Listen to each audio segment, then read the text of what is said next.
There's a moment in every love story when everything still feels unbreakable, when the future looks certain, when loyalty feels permanent. For Nicole Kidman and Keith Urban, that moment came with flashing cameras, handwritten letters, and promises whispered between continents. But for Russell Crowe, that moment came with something else. A quiet sense of unease.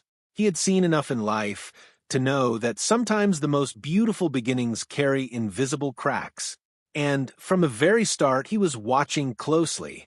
Because years later, when the custody papers were signed and the silence between Nicole and Keith became permanent, Russell wasn't surprised. He had been watching the truth unfold for nearly 2 decades. January 2005. Los Angeles glittered under the weight of its own mythology. Inside the Day LA Gala, the most powerful names in entertainment filled the room. But for Russell, the night wasn't about the crowd. It was about Nicole. He had known her long enough to recognize the difference between strength and recovery. On the surface, she was untouchable, elegant, composed, already a global icon. But privately, she was still rebuilding herself. Her divorce from Tom Cruise had left scars deeper than the public ever understood. She carried herself with grace, but there was caution in her eyes now, a quiet protectiveness around her heart. Then Keith walked in. He wasn't the global superstar he would later become. He was still rising, still proving himself, still carrying his own private battles. Russell noticed the moment Nicole noticed him. It wasn't dramatic. It wasn't loud. It was something quieter. Recognition, hope, possibility. But what struck Russell wasn't the spark. It was the uncertainty behind it. Nicole wasn't falling for power. She was falling for something that felt safe, something familiar, something that reminded her of home. And that made Russell pay attention, because safety can sometimes be an illusion. After that night, nothing happened. No calls, no messages, no grand romantic gestures. Nicole waited. Days turned into weeks. Weeks turned into months. For someone who had spent her life surrounded by attention, the silence was disorienting. She questioned herself, wondered if she had imagined the connection entirely. Russell watched quietly from a distance. He knew Nicole's heart better than most people. He knew she didn't fall easily, and when she did, she fell completely. Then finally, 4 months later, Keith called. That call changed everything. Their first real day together wasn't staged. It wasn't polished. It was simple. A motorcycle ride through open air. No scripts, no cameras, just 2 people discovering each other without the world watching. Nicole would later say she knew, even then, that her life had shifted. Russell hoped she was right, but hope and certainty are not the same thing. By June 2006, their relationship had accelerated into something that felt unstoppable. They married in Sydney, surrounded by friends, family, and a country that embraced them as its own royal couple. The ceremony was perfect, every detail carefully chosen, every expression filled with promise. They wrote letters to each other constantly. Even when apart for only days, they stayed connected through words. It created a sense of emotional closeness that seemed unbreakable. To the outside world, it looked like the kind of love that survives anything. But Russell noticed something others didn't. Nicole wasn't just in love. She was invested, completely. And when one person gives everything, the balance becomes fragile. Still, no one could have predicted how quickly that balance would be tested. Marriage is supposed to begin with stability. Instead, theirs began with crisis. Just 4 months after their wedding, Keith relapsed. Addiction doesn't ask permission. It doesn't respect timing. It doesn't care about promises or ceremonies. It simply returns. Nicole faced a choice most people never have to make so soon. She could protect herself, or she could fight for the man she loved.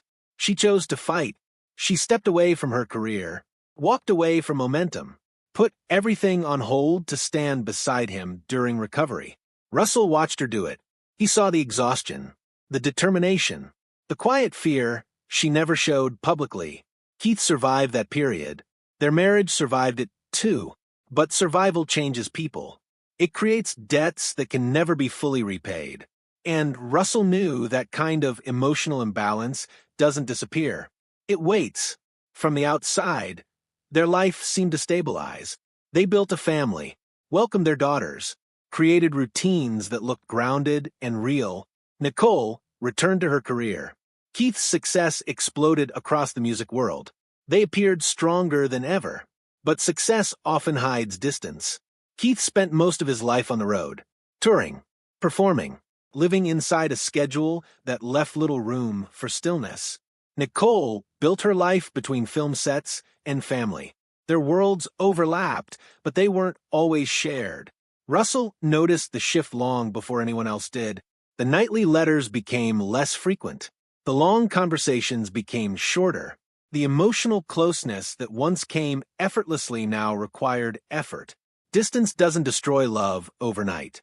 It erodes it quietly, and erosion is harder to see. In 2018, something happened that forced reality into the open. Nicole discovered messages on Keith's phone. Not innocent messages, not harmless conversations, messages that carried intention, conversations that crossed boundaries. The discovery wasn't explosive. It wasn't dramatic.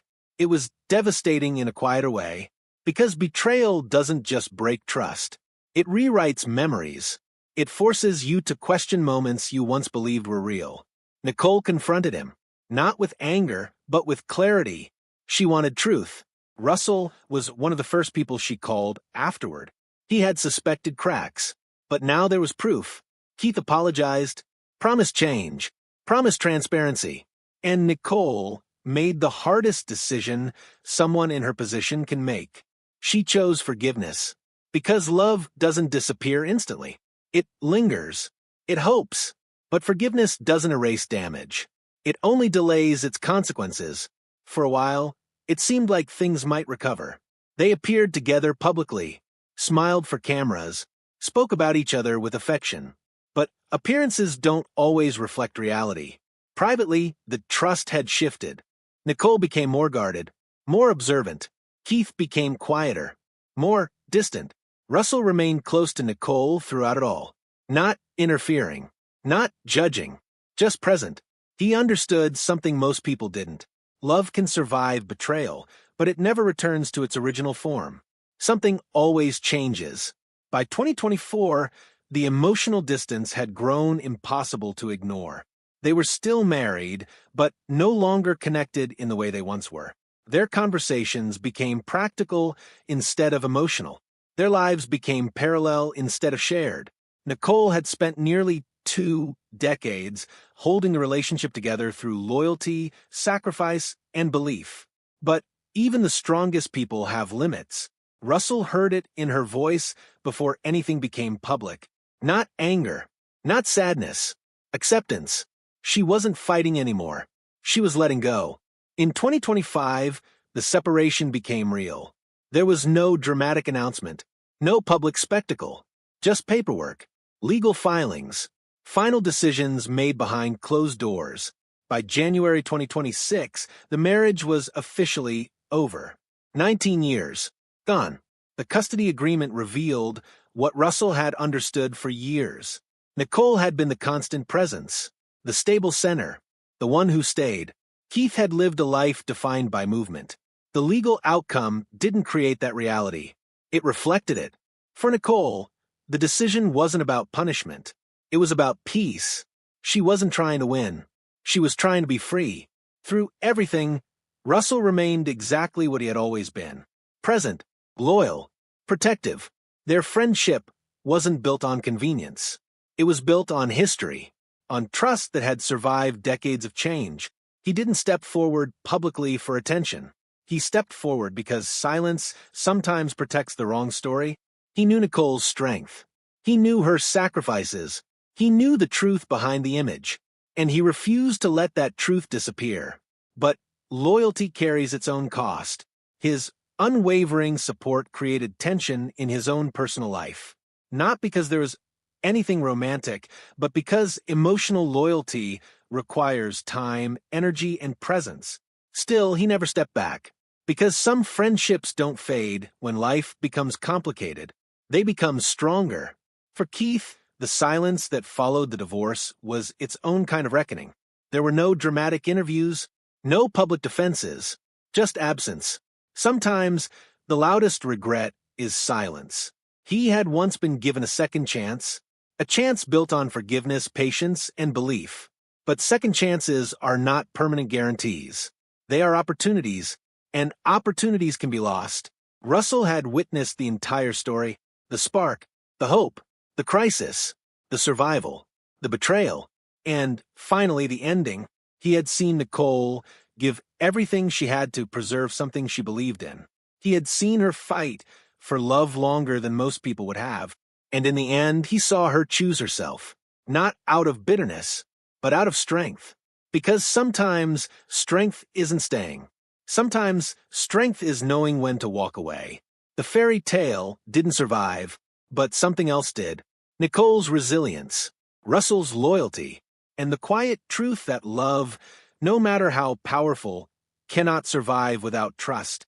In the end, Russell didn't expose anything that wasn't already written in the years themselves. He simply refused to let the real story disappear behind the illusion.